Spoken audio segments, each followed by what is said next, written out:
Hey guys, welcome to the second episode in the podcast series on Modernization of Telangana under the Nizams. If you haven't listened to the first episode, the link is in the description box below. Since I accidentally told that, why don't you also subscribe to our channel so that you might get notifications about all the good content that we make, which might be helpful to you. So in this episode, let's listen to the development of transport systems and communication systems in Telangana under the Nizams. The socio-economic structure of Indian territories under British Raj in general and the area under Nizam's rule in particular has undergone significant changes due to the introduction of modern means of transport and communication systems. Social progress and the economic prosperity of his country are intimately linked to the development of transport and means of communications. Hyderabad, being a landlocked province, neither had seaport nor was it served by navigable rivers. Railways and roads, postal, telephone and telegraph, etc. therefore constituted the main means of transport and communications. Railways. The most important transport and communication system for connecting the Hyderabad with the surrounding regions for exporting and importing its goods were the railways. Therefore, the Bombay government and the British resident in Hyderabad strongly recommended the formation of a railroad to the city of Hyderabad for military, political and commercial reasons. Further, they urged that Hyderabad was the largest military station in southern India and a better point for a railway to connect the east and west coasts. The government of India on 29 February 1864 decided to lay a trunk line from Bombay to Madras, passing through Gulbarga, Wadi, Raichur and Guti to Madras, and at the same time decided to lay a branch line from Gulbarga to Hyderabad. Therefore, an agreement was reached between the British Indian government and the Diwan of Hyderabad on the construction of this railway line. Accordingly, a railway line of 110 miles in length connecting Wadi to Secunderabad was opened to the public on 8 October 1874 AD. The earnings during the initial years of the commencement of the railway were very meager. Therefore, no European company came forward to invest money on further expansion of the railways. To overcome the losses being incurred on the railways, the Nizam government came forward to grant a guaranteed 5% interest on the money invested on the construction of new lines. Accordingly, it came to be known as the Nizam's Guaranteed State Railway (NGSR). As a result of it, a private British company came forward to invest its money and an agreement was concluded between the company and the government of His Highness the Nizam in December 1883. Accordingly, in the subsequent years, the existing railway line from Wadi to Secunderabad was extended to Warangal. From there, it connected to Bezawada on the one side and the other side from Warangal to Chanda. The Secunderabad to Bezawada line, about 215 miles in length, connected east and west coasts of India. Warangal and Chanda line, about 160 miles in length, was laid to connect the Singareni coal fields. These two railway lines revolutionized the transport system in the state.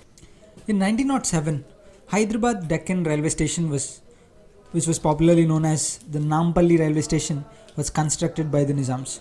This station was called Nampalli because it was built in a Maoist and wet area in those days. Nam in Urdu means wet and moist, and Pali means place. It was simultaneously built with Bagh-e-Am public gardens. This station was used mostly for transporting goods. The first passenger train in Nampalli railway station was introduced in 1921. The next important railway station that was constructed by the Nizam was the Kachiguda railway station in 1916. This station was the headquarters of the Nizam's Guaranteed State Railways and remained so up to 1950. The station was endowed with central and side dooms and accompanying minarets with Gothic style of architecture. Further, Hyderabad Godavari Valley Railway Line, a 386-mile route connecting Manmad, Aurangabad, Parbhani, Nanded and Secunderabad, was opened to traffic in 1899. The line boosted economic activity in the region and also helped the Nizam Guaranteed State Railway Company (NGSRC) recover its strength. By the end of World War I, three broad gauge lines, which are of 352 miles, and three meter gauge lines, which were of 620 miles, connected Hyderabad city with different parts of the state. The new lines which connected the collieries with the rest of the state facilitated socio-economic progress. By the year 1930, the government of Hyderabad had acquired all the railway lines within the dominions of the Nizam, and its administration was brought under the control of the Nizam State Railway (NSR) board. The board continued to function under government up to the end of the reign of Mir Osman Ali Khan Nizam VII. Roadways. Roads occupied an important and primary place in the means of transport and communication system after the railways.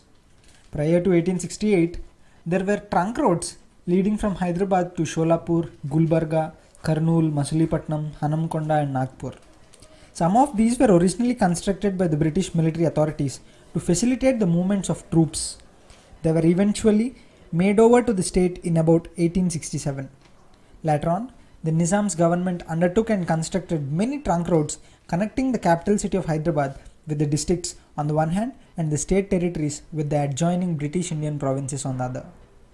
Thus, by the year 1891, the road mileage extended to over 1,241 miles maintained by the government at the cost of 3 lakh rupees.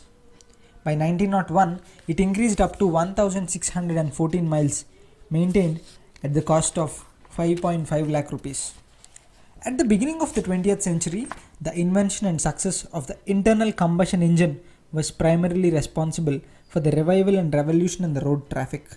The usefulness and importance of roads grew to such an extent that within a short period of time, roads began to be considered as rivals to railways instead of being complementary. Thus, the total road mileage in these dominions was raised to 5,911 by the year 1940, as against 3,983 in 1930, with an increase of about 1,928 miles. The advantages of road transport for both rural and urban areas are considerable. The development of inter-village and inter-regional trade depends on good roads and transport facilities.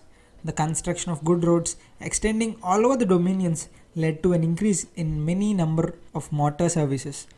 Till the year 1932, road transport was operated by private individuals and companies. The road transport services offered by private individuals and agencies were neither regular nor punctual and caused inconvenience to public in many ways. Besides, the rates of charges were so arbitrary. Therefore, the government of the Nizam took over the monopoly of state road transport and entrusted it to the railway department in 1932. Since then, it pursued a policy of expansion based on the principle of coordination of rail and road transport services. Hence, it witnessed progress in subsequent years. Air transport. Hyderabad was one of the first princely states which had its own airways with headquarters at Begumpet. According to the Farman of 1938, Deccan Airways was started by the Nizam, which had its aerodrome at Begumpet. Later, air traffic was also brought under the control and operation of the Nizam State Railway Board. Thus, the government of Hyderabad controlled and operated the railways through the Nizam State Railway Board from 1930, road transport from 1932, and lastly air transport from 1938 to the end of the reign of Nizam in 1948. Postal and Telegraph Communications. During the stewardship of Salarjung I, the state took over the postal administration by creating a separate postal department in 1869. Prior to this, it was under private management through a contract system. When it came under the government control, this department was modernized and properly organized on the model then prevailing in British India. Post offices were opened at all district headquarters.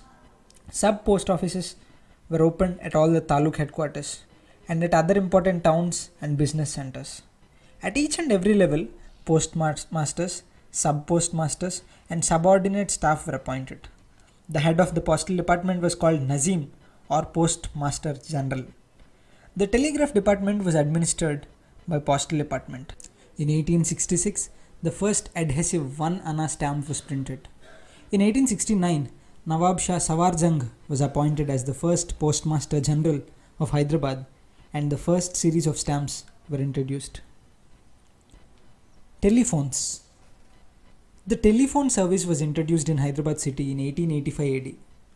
The work of installation was entrusted to the Bombay Telephone Company and on completion was taken over and managed by the government.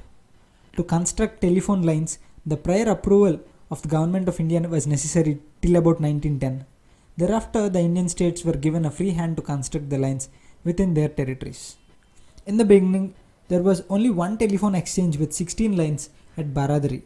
In order to facilitate speedy communication, this service, which was intended purely for government use, was opened up to the public as well. To cope with the demand for telephone connections, two more exchanges, one at Narayanguda and another at Secunderabad, were opened. Trunk lines were installed in 1926 and 27, connecting Hyderabad city with the district headquarters and important towns of the state. Between 1922 and 45, there were 10 telephone exchanges with 2004 telephone connections. This progress is clear indication of development of the state on one hand and the progress of intelligentsia on the other hand. Thus, the development of transport and communications, that is rail, road, postal, telephone and airways, etc., and the services offered by private and government contributed for modernization and economic development of the state. End of episode 2. This podcast series is narrated by John Michael and produced by Gujjula Chandra Shekar. In the next episode, that is the third, we'll listen to the education reforms or the modernization of education at different levels like primary, secondary and university level. Keep listening to Lucky Podcasts. Have a great day. Thank you.